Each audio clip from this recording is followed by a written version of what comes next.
So one thing I really would recommend you to do is to go through the document that is under the module working group material for week 3, under the part 2 that I want to briefly cover now, but I really recommend you to just calculate it by hand because it will give you a very far better understanding of what I explained on Tuesday and Peter explained yesterday. So the first thing is what is going to be treated tomorrow in the working group, and that's the things that are very close to what you can expect from the exam. This one is part of it comes in the exam, part of it is more for your own benefit for learning, to understand it better. So if I briefly go through the document with you, then that might help.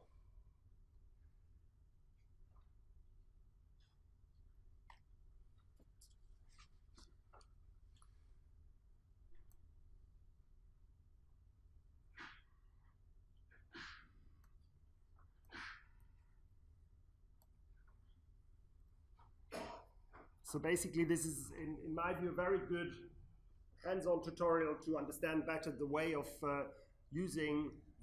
finding the right models by using the notion of derivatives and finding the optimal one of the hyperplanes, basically, with very simple examples. Yeah? And basically, there is a very good description of the different tasks that you have to do. So you have to define the error function. So there are different ways of defining error functions to estimate how good your hyperplanes are with respect to your data. Then you take the partial derivative, you set it to 0, and you solve these equations. And in some of the cases this is possible, in the good cases this is possible to solve this to 0. In some cases this is not possible, and then you need to do something with more local search kind of things, and that's also described and explained in this document. This is nothing that you need to know for the exam, so to be able to do. It's not relevant for the exam. So for the people who haven't had calculus, are not familiar with these notions, there are some links to videos that you can watch, because all we need in principle are the very simple first ideas for derivations. And as you remember, these derivations were exactly the points where if you set them to 0, then the tangent line for your error function is 0. So that basically either gives you a minimum, or it gives you a maximum. But in our cases, they always give us the minimum. They might give us local minima, but they always give you the sort of the lowest point, the green point in the graphics that I showed you on Tuesday.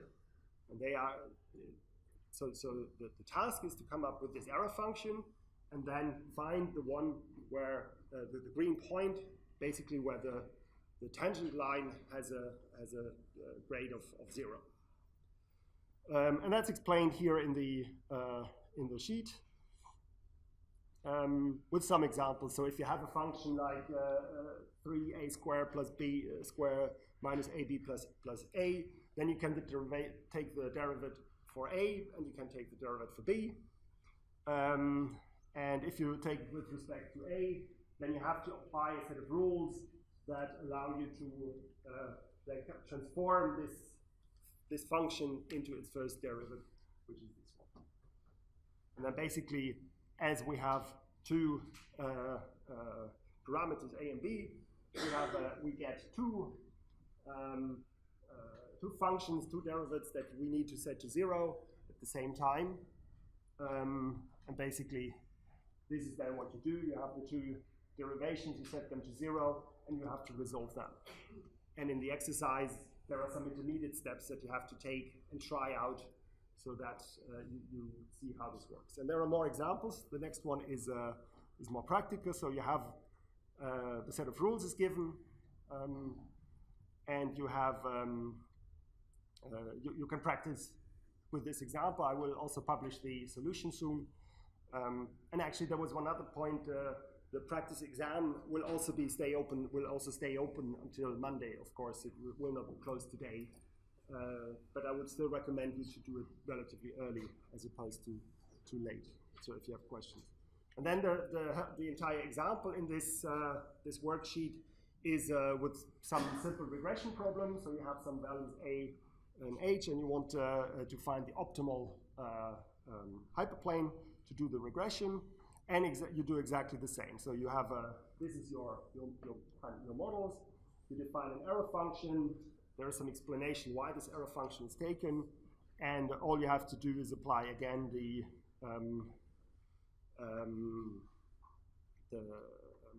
derivatives. So you calculate the two derivatives for this error function, and when you've done that, you can fill in the values from your data, which will give you the optimal model. Yeah. So I really recommend you to go through this. It looks, maybe for people who haven't had this in mathematical courses ever, it might look quite intimidating, but if you go step by step, it should be very clear what is done. And I will publish the solution to this tonight as well, so that you can go through it. Yeah. And the only things we want you to do in the for the exam is to understand the basic idea and to be able to find a derivative for a very simple error function, as we do tomorrow in the working group. So that's the guideline for what you can expect. So I really recommend you to do this. I would almost call it a tutorial for machine learning, and of course, Peter yesterday showed you the next steps if you want to use a tool and which of the parameters you can use. But this gives you sort of the quite a good hands-on feeling for what you can do with this technology, with this approach, in order to find these optimal models. Yeah. So that was all I wanted to say about this.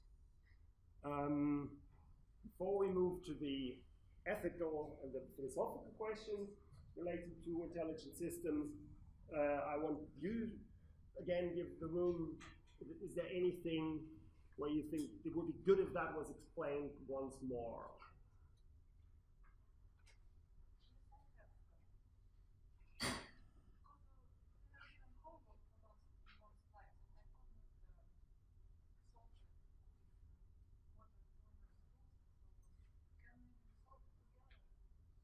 We can try.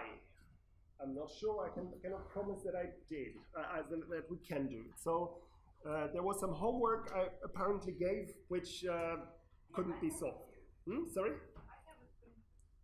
Yeah. So can you call? Can you? Shall I take the paper and or can you tell me what it was?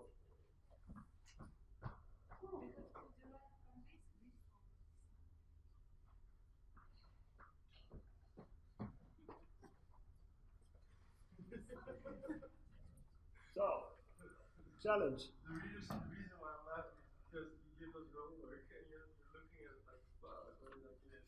Yeah, that's exactly what I feel now. So, and it's a week ago. So we have a formula P implies Q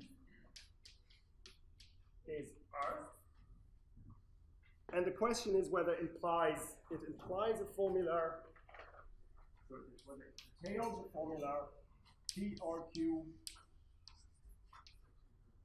and not Q or R and not R or P or Q. So, is this a question that other people find relevant to look into as well? Yeah? Okay. So it's not, otherwise we could have taken it offline. Okay, so, know what I do? I'm going to switch this off. So, how do we show entailment? Because obviously I won't solve this for you on the board, but I will ask you to solve it for me. Yeah?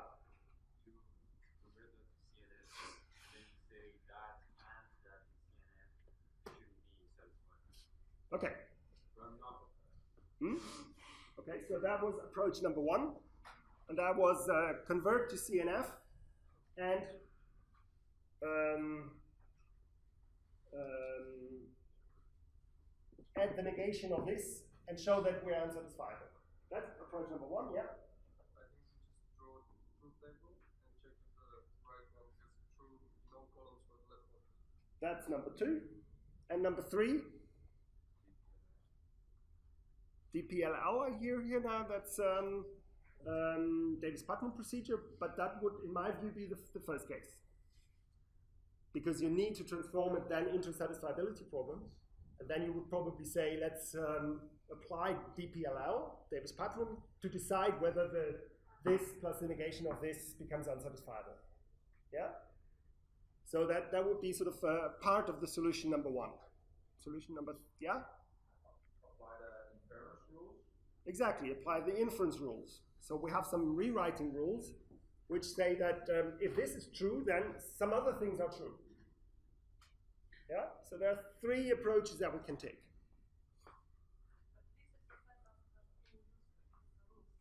Hmm? Oh, in the exercise we need to use the rules. Okay. Okay, so then let's use the rules. So that basically means that we take this formula and we have to rewrite it. Yeah? So what is the rule that we can apply here? Have to apply, yeah? Yeah, I think I would start with this one. Yeah? So this is equivalent to P implies Q implies R, and P implies Q, sorry, R implies P implies, it's not Q, yeah, it is, yeah?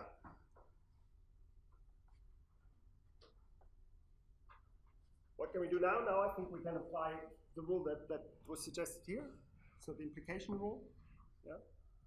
So we rewrite this into not P or Q or R, and then we need to negate this. So these were two rewrites at the same time. And we have this one, which is not R or, and then we rewrite this one as well, not P or Q.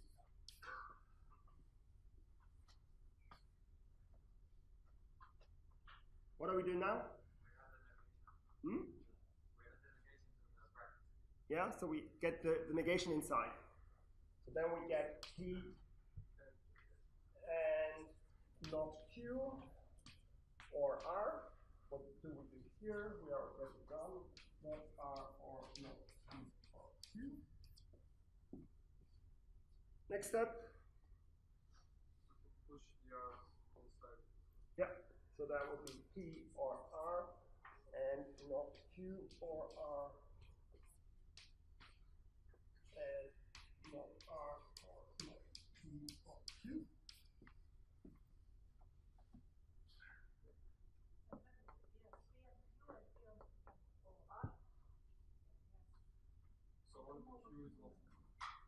So we haven't derived this one.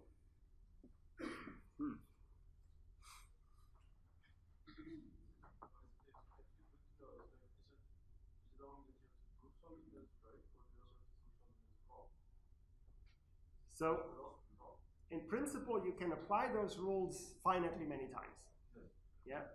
So all we need to do is to prove, to continue with this until we have either derived this or not. Yeah. And if we have a closed normal form, then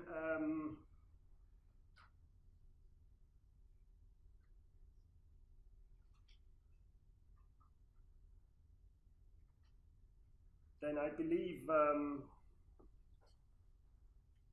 it's actually a good question whether now if we have a canonical form. So basically the point is that we haven't managed to prove that this is this follows. The question is, does that imply that it's not entailed? Yeah, is that that's the problem you've been fighting with, or? Hmm? Yes. So I would I would say it cannot be.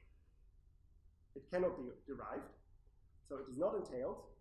But the question that I'm struggling with, and that's probably the question you were also struggling with, is does this follow from the argument that we have this rewrite, that this is not entailed?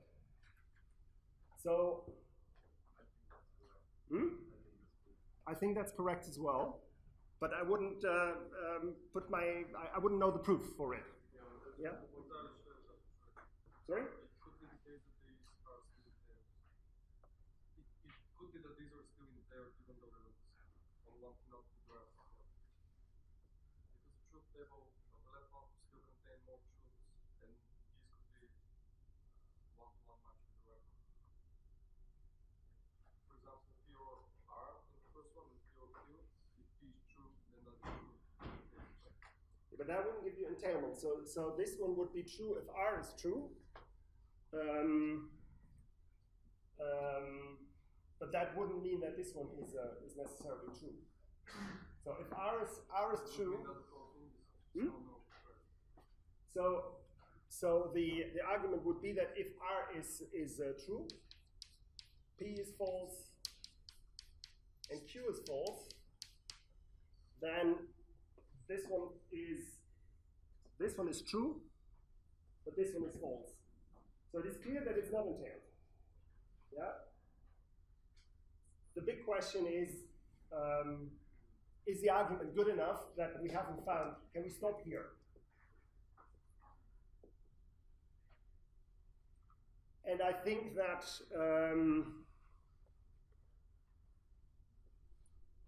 to be honest with you, I have to check this, whether if you translate something in clause number form and the clauses are not the same or are not contained in a way, then it's not entailed.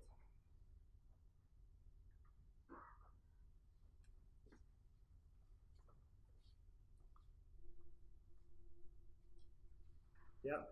Someone mentioned writing out the truth tables. In fact, I was struggling with this one also for like an hour or so. That I wrote out the truth tables, and my writing none of them is that a proof that they're not entailed? How do you mean none of them matched? The question in your slide was, can you write the left equation in one of Yeah. two right equations? So I tried to put the truth table, and the first truth table did not match the second one, and also not the third one. Is Okay. that a proof that they're not entailed? Yeah, so if the models for the first one, if you find a model for the first one where the second one doesn't hold, then it's not entailed using truth tables. Question was here using rules, and in principle you can only show this after you've applied all the rules. That's obviously something that is very difficult to ask in such an exercise.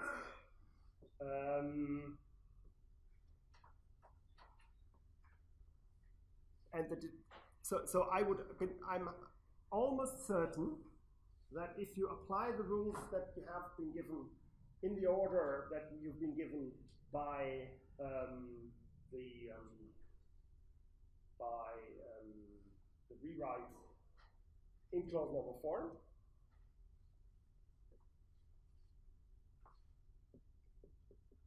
I have to stop here because I think it's not true what I say.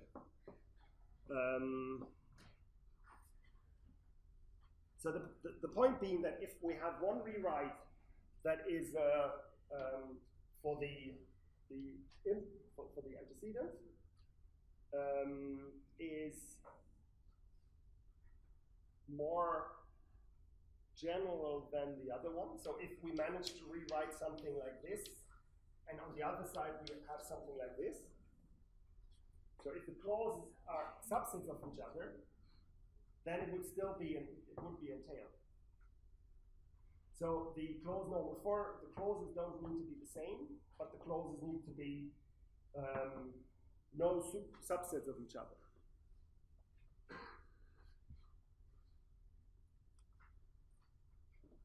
So the point is that in this exercise, as it is given,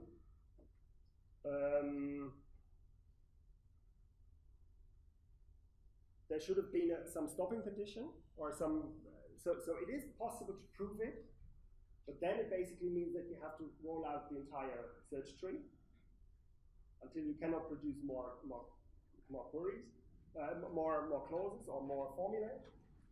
And that's obviously not possible in such an exercise. So I need to clarify this for the exercise next time. But the question then back to you is this general approach clear to you on how to prove whether something is entailed? Is that clear?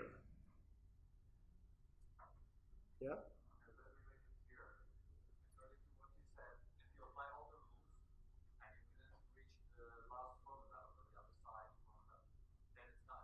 Yes. Right. Yeah. Okay.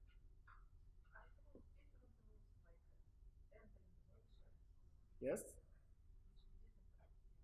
No. So you have, that's what that's the point I wanted to make. That we can now go on. We can go on with expanding this tree for an hour. Because we have to select this one or another one. One should be definitely right, but I thought that I'm wrong. That's why I thought maybe I'm doing something wrong with these rules. Okay. Like elimination. Okay. So my apologies for wasting your time, basically, on sort of calculating this for forever and ever.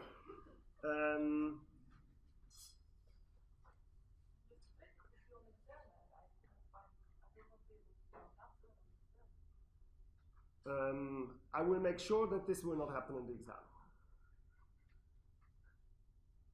Yeah?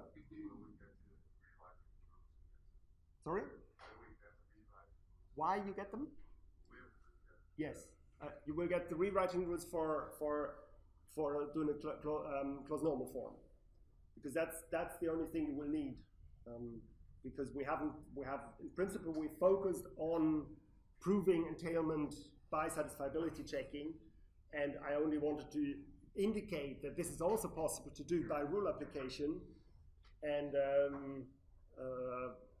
so you can do that, but we haven't sort of gotten into how do you find this, and when can you close.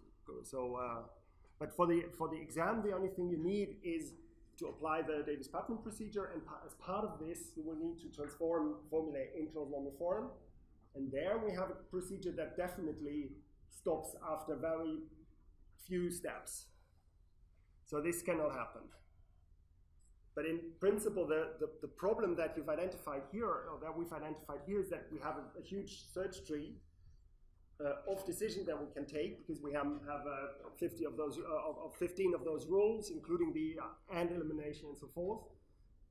And what are the stopping conditions of our search in the tree? And in principle, what we've done here is some kind of depth-first search.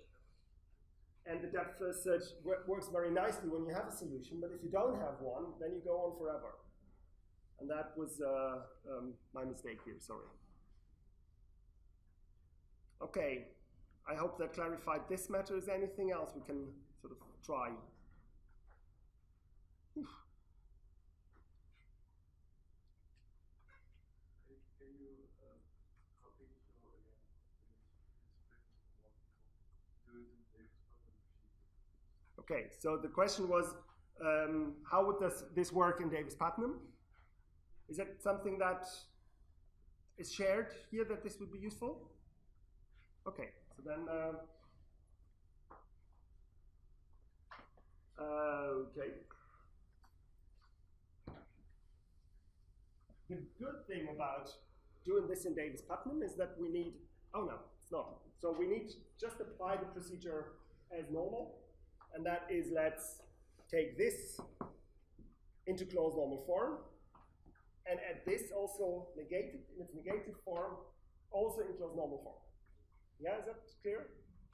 So I can either add it first and then do the closed normal form, but as we have already calculated the closed normal form here, we can keep it. Yeah, so now let's negate this part of this formula. So we negate this whole thing, and then we get not P or Q, or not Q or R, or not R, Q. Can you read my handwriting from the back, or do I need to be more careful? More careful, I understand, or silent. Okay, this is clear, this step. I just negated the thing I want to prove, and now I have to calculate the closed normal form for this. So then, let's get the negation inside. So we have not P and not Q, or Q and R, not R, or R and not P and not Q. Is that right? So this is so easy to make mistakes when you're standing on the board trying to do this stuff. So just correct me if you think there's something wrong. That's probably me writing something wrong. So please tell me if you follow what I can do. Still good? Okay, good.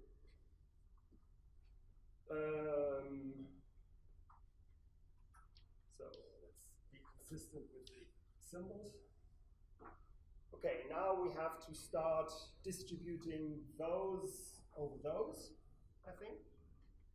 So then we leave this, not P and not Q, we'll do that later. And now we do this over this.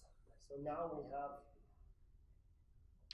Q or R and big bracket Q or not P and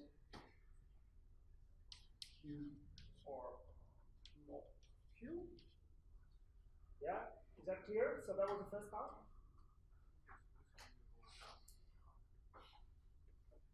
I'm now distributing those over this.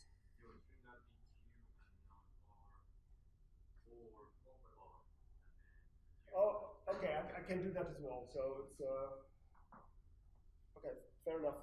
I do it this way.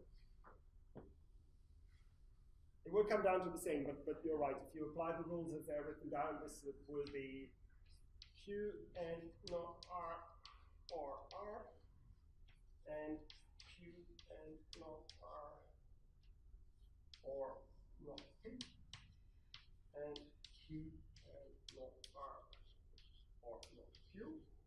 Yeah, right? Now? Okay, now we get this out. So now we have Q or R and not R or R. So, and Q or not P. Sorry, Q or P, not P and not R or not P. So in the exam, you will not get a huge one like this. Don't worry about it. So that's, but you wanted to ask for it. So it's, and well, this one, so we need this one Q or not Q, and not R. Q. Yeah. Is it right still? Yes, we can eliminate this one now, and we can eliminate this one because they are always true. Yeah? So that simplifies things. And now we have to do the same thing here. Now with the Q in here, and so forth. So that will take about half of the board. Do you want me to do that now, or? Yes. I thought you would say that. So, is it clear till here? So this is simply application of the rules that we're given, and you just make sure that we now have those forms all in closed normal form. Yeah? And to be honest with you, I have no idea how this looks like when we are done. But let's try it now with applying Davis-Putnam. And I guess that it will be indicative that we have, if we use the MOM heuristics, the most often occurring in the minimal clauses, then R might be the choice. Yeah? It might here R occurs, here R, here. So let's start with R. Yeah? Yes? In the last clause, on the right hand side, there is a Q or R and not R or not Q. So can you cancel the whole expression because it's A and not A? These two? In the last clause, yeah, you see that expression? That is the negation of the very first expression in the beginning, Q or R. Yes. No, you can't cancel it. You can't cancel it logically. You could, I mean, if you apply resolution rule, sort of diverting from the theme of what we're doing now, then you could Q and not Q, and you would get R of, oh yeah, you're right, not R, would be the resolvent, and that one you could cancel. So you're right. But this is sort of based on your human intuition, but we're sort of stupidly applying an algorithm here. So let's get into Davis-Putnam, and I said R is probably the one that comes out of the MOM heuristics. Yes? Does the official algorithm have this MOM heuristic? No, it's not part of the basic algorithm, but it's something where you say you need to apply heuristics, otherwise you will never be efficient. So Davis-Putnam just says pick one. And we're now picking R, and we're setting R to false. So when that's otherwise specified in the exam, you apply the order. If it's not specified which heuristic to use, you can apply whatever order you want. Okay. So then basically we have to collect the clauses that we get from here. So what do we know from our clause set? R is false.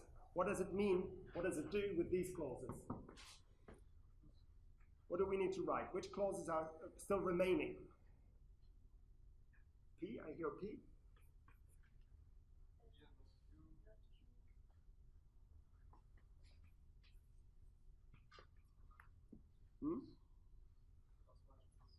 So I write this down because it's becoming space inefficient.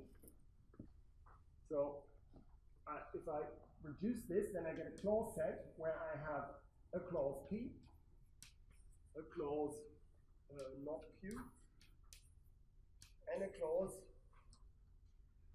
oh no, this one is gone, yeah? So this one is deleted because we know that not R is true, so we don't need the rest, yeah? And then we need to go through this list, and as it's not in clause normal form, we can't really simply apply our algorithm now. But, how do we do this now? So, I think I just do this. The very most top, before it's all expanded, that one is 12 on the floor, right? Yeah, but we took the negation, which sort of blew it all. Yeah. So that's the bad thing here. But you know that there is a huge set of clauses coming after that. And we've chosen R to be false, and that is our first round. And there,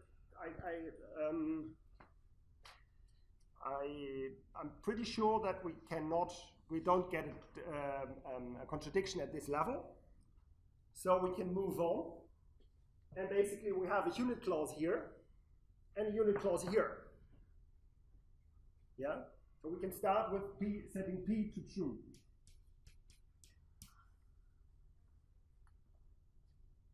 And then if we apply this now to these clauses, with Q being false, R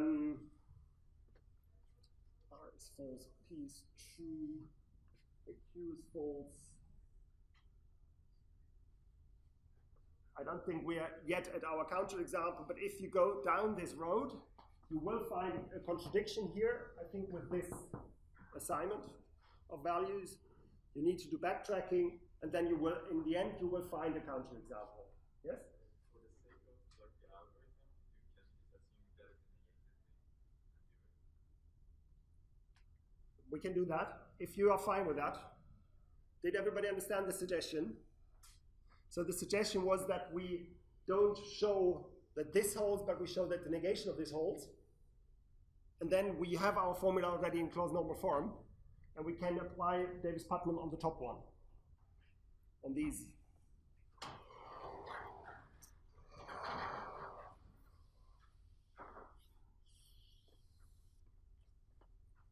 Is that clear to everybody what's happening now? Because now sort of we changed the game.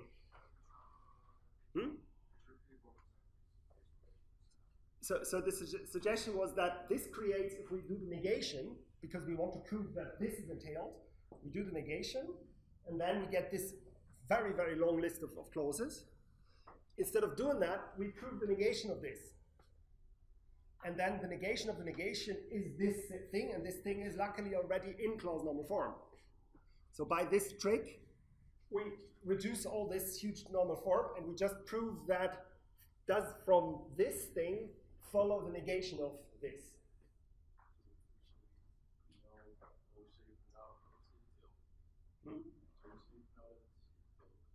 This is not entailed. No, We assume.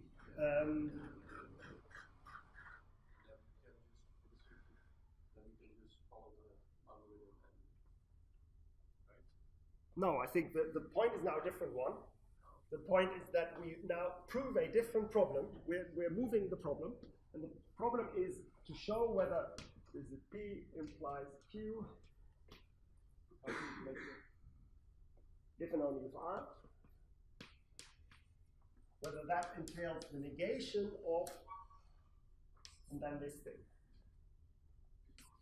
P or Q or R. This is supposed to be R.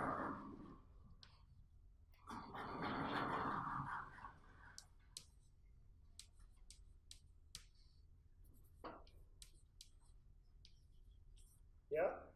So this is now changed. We have now a completely different problem, namely whether negation holds. We do this by showing, adding this, the negation of this formula, which is just taking the negation of sign away. And then we have here our clause set is now all of those things plus those. Yeah? So then we have the smallest clauses are this. Here we have R occurs 3 times in 4, so we use R again as our, according to the Mom's heuristics, R is false. And then we get a new clause set, and this clause set is, as we said, P not Q. This one goes. So now let's look at this one. It's just unchanged. This one, R is false, becomes not Q. And this one becomes P or Q.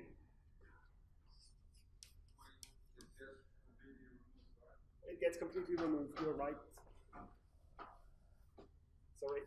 So, we're just left with these 4 clauses now. This one is redundant because we already have it. And we have a unit clause, and that is that we have to now choose P to be true. This means that we can remove this one, and we can remove this one, and we just are left with not Q. And then we have a unit clause again, so that we can choose Q to be false. And that solves away all our clauses. So basically, we found a counterexample which shows that this new problem, this formula is not entailed.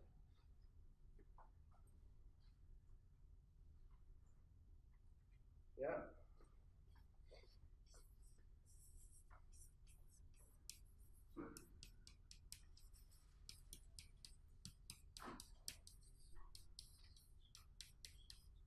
So, not entailed.